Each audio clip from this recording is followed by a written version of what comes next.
Bonjour l'équipe 7, cas de gestion stratégique des opérations niveau collégial.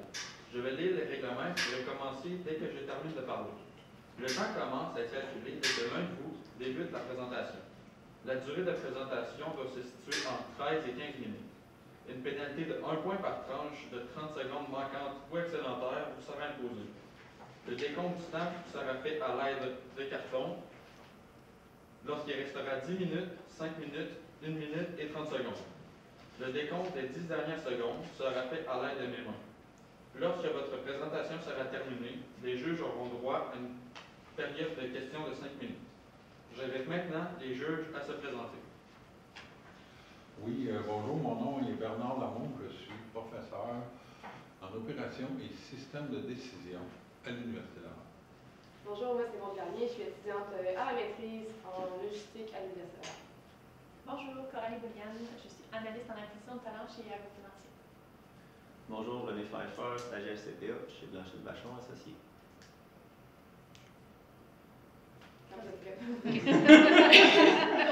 Donc, bonjour à tous, je me présente Elisabeth Mire, voici Geneviève Pelletier et Yuri Bérubé. Et dans le fond, aujourd'hui, on a eu un cas de gestion stratégique des opérations. Donc, comme vous savez, la situation économique du Québec, de l'emploi, est assez difficile. Dans le fond, les entreprises ont de la misère à trouver des employés qui peuvent venir dans leur entreprise et à garder leurs employés aussi dans leur entreprise. Et c'était une des problématiques aujourd'hui de notre cas. Donc, l'entreprise qui s'appelle Métal Lagacé avait ce problème-là. Dans le fond, Métal Lagacé transporte le métal des entreprises à qui elle fait affaire. Et la situation aujourd'hui, c'est que l'entreprise est basée à Rivière-du-Loup. Donc, ils ont de la misère à trouver des employés qui veulent rester dans ce coin de région. Et c'est justement le problème de l'exode rural. Donc, aujourd'hui, on avait un problème de ressources humaines, donc de garder les employés, mais aussi de transport parce que la compagnie veut renouveler sa flotte de camions. Donc, c'était de trouver les nouveaux camions et quel type nous allions choisir. Donc, je vous laisse la parole avec Geneviève. Donc, pour notre problématique aujourd'hui, on avait un problème de ressources humaines, un problème de flotte de trucks et ensuite une pénurie de main-d'œuvre. Pour le problème des ressources humaines, on perd environ 7 employés d'ici les prochaines années. Donc, 2 chauffeurs en 2020 et 5 chauffeurs en 2022. Donc, c'est une problématique qu'on a à étudier dans notre cas. Ensuite, on avait aussi le remplacement des camions. On avait plusieurs camions qui venaient à échéance, dans le fond, qui avaient une limite de kilométrage qui est atteinte. Et puis, on a aussi une pénurie de main-d'œuvre. La main-d'œuvre qu'on a de la difficulté à trouver et aussi à garder. Donc, voilà pour notre problématique. Ensuite, on a fait les contraintes. On a les contraintes, on a un budget de 1 million. Donc, pour le remplacement de notre flotte, c'est une des contraintes qu'on avait. Ensuite, dans notre flotte actuelle, on a 3 types de camions. C'est une de nos contraintes aussi qu'il fallait choisir on a été apporté à choisir entre 5 types de camions, alors qu'on en a 3. Donc, c'est une contrainte qu'on avait aussi. Ensuite, délai de livraison des nouveaux camions. On a des camions qui se livrent vraiment très rapidement, mais on a aussi un type de camion qui est le W, que le délai de livraison est de 2 ans. Donc, c'est une de nos contraintes aussi. Ensuite, la durée de vie du camion. Les camions de type A et B ont une durée de vie de 600 000 km, tandis que le C a une durée de vie de 700 000 km. Donc, c'est une de nos contraintes aussi qu'on va étudier dans le cas. Ensuite, nos variables, le choix des nouveaux camions. Comme j'ai dit tantôt, on a 5 types différents de camions. Donc, il fallait choisir combien de camions et lesquels qu'on allait prendre. Ensuite, la date de réception des camions commandés, qu'il faut aussi situer dans notre temps. Ensuite, les nouveaux employés qu'il faut acquérir et former et garder. Et puis, l'utilisation de l'essence, c'est une contrainte, une variable qu'on a du contrôle dessus, puisqu'on peut choisir des camions justement qui consomment moins d'essence.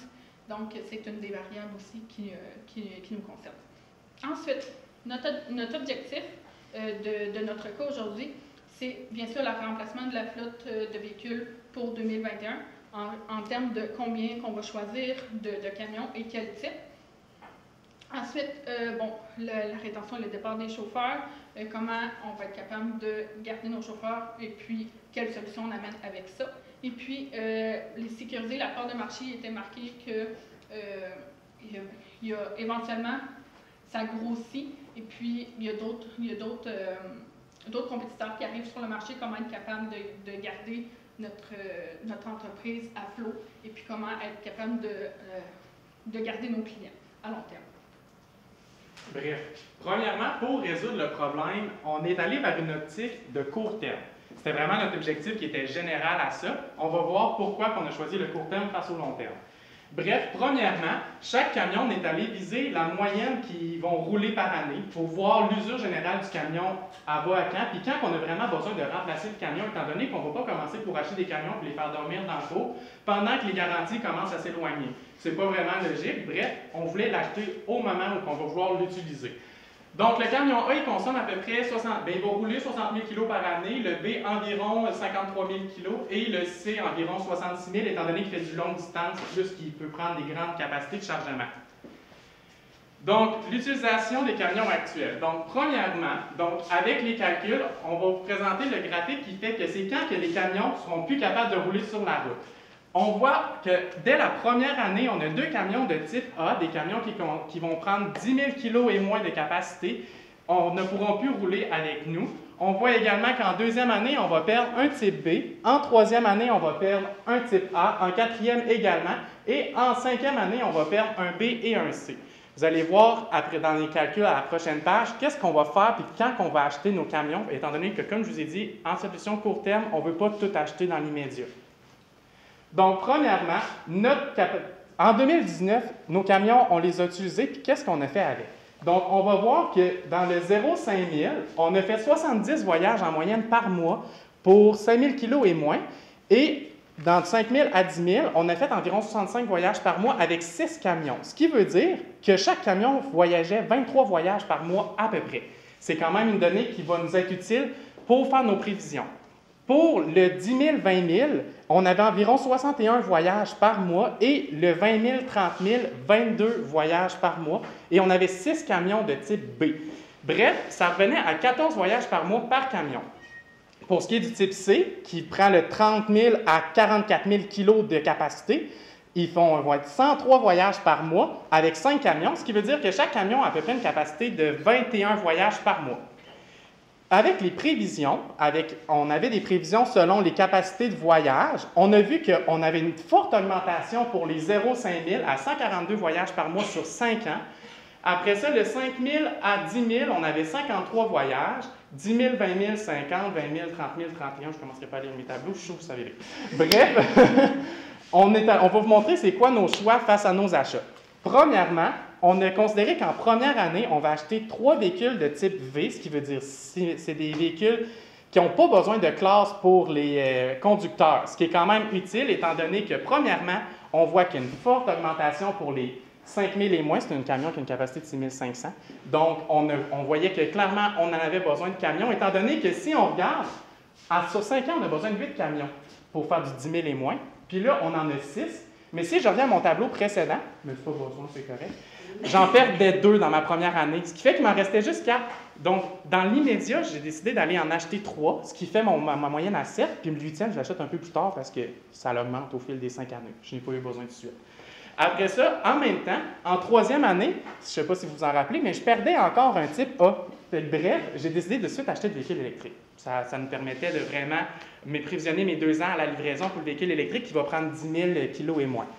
Et en 3e et 5e année, on a décidé d'aller racheter un véhicule de type V, étant donné que pour ce qui est du 10 000 à 44 000 kg, je perds 2 camions, si je ne me trompe pas. Puis ça, vraiment, excuse. Je perdais juste 2 camions, puis dans mes demandes, c'est sur mon dernier PowerPoint, j'avais juste une demande de 9, puis j'avais 11 camions. Fait que j'ai même pas eu besoin d'aller en racheter de ce côté-là. Fait que, bref, on a vraiment misé à aller acheter des véhicules pour les ressources humaines, étant donné que c'est des véhicules qu'on n'a pas besoin de classe. À part le véhicule électrique, on veut faire également un test, étant donné que c'est la première fois qu'on va acheter un véhicule électrique dans notre flotte. Les dépenses. On n'a pas dépensé notre million, puis voici pourquoi.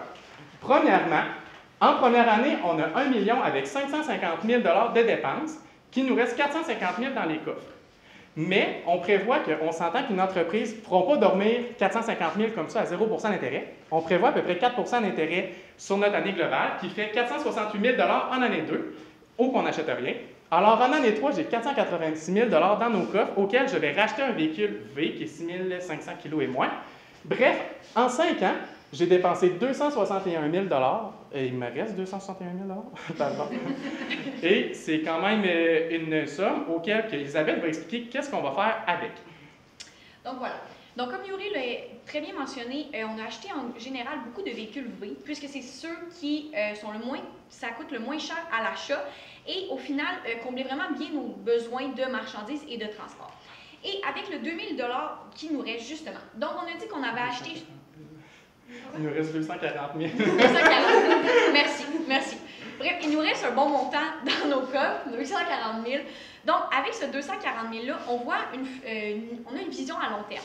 Donc, notre proposition pour l'entreprise serait, pour garder les employés, qui est vraiment l'enjeu majeur, serait de faire un partenariat avec une école de conduite. On a déjà vu ça avec d'autres entreprises. Donc, l'entreprise de transport fait un partenariat avec une école. Donc, l'entreprise, c'est un partenariat donnant-donnant. Donc, l'entreprise l'école forme les conducteurs à leur manière, de leur façon, avec les contraintes qu'ils apprécient. Et par la suite, ça donne des employés directement à l'entreprise. Donc, nous, on proposerait ça au long terme. Comme ça permet une formation.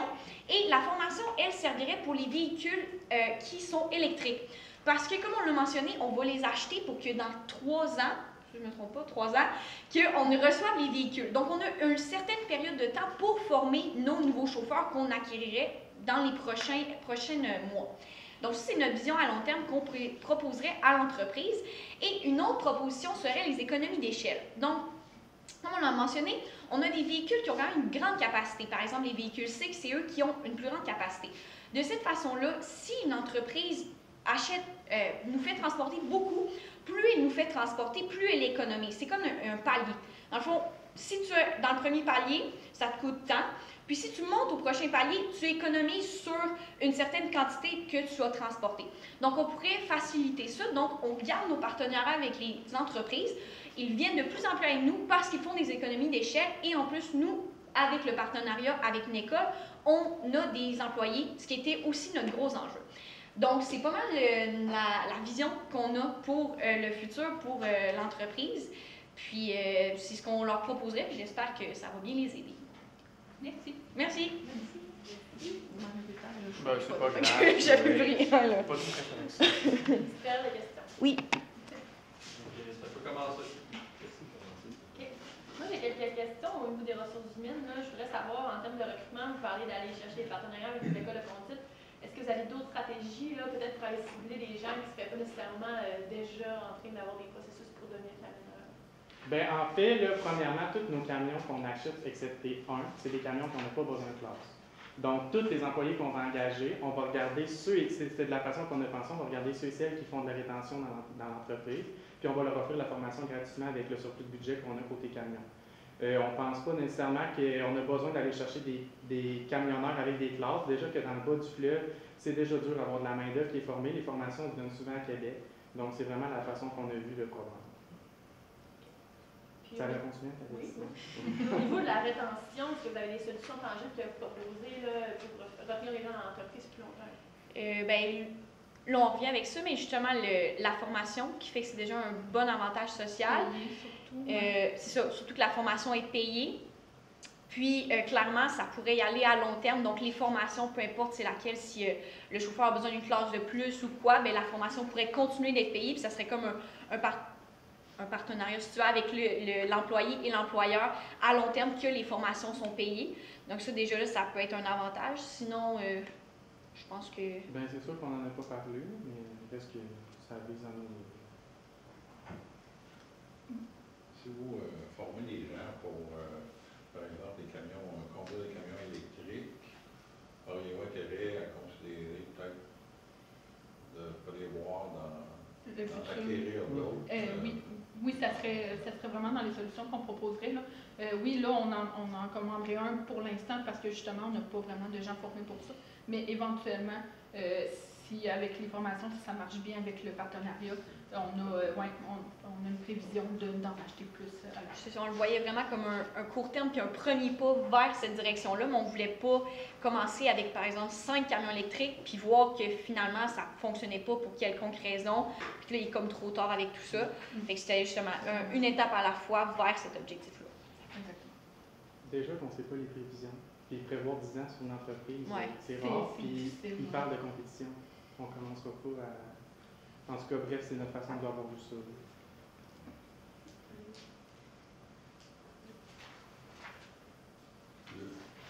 Le partenariat de formation, est-ce que ça serait suffisant pour attirer le nombre d'employés requis pour remplacer notre lieu? Bien, en fait, honnêtement, moi, je pense pas qu'il faut attirer les gens avec ce partenariat-là. C'est plus de quoi qu'on peut offrir pour les gens qui voudraient.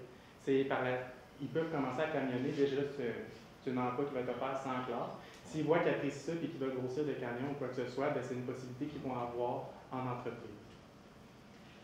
Selon vous, c'est quoi la priorité parmi toutes les problématiques là, qu'il y a dans la situation présente de l'entreprise? Qu'est-ce qui devrait être la priorité pour lundi matin? Là?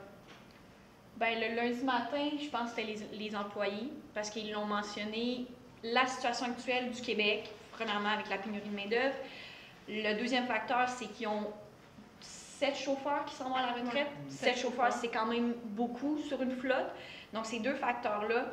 Donc, vraiment, c'est ça. Je pense que c'est vraiment les employés qui est à focuser, les ressources humaines, à préciser.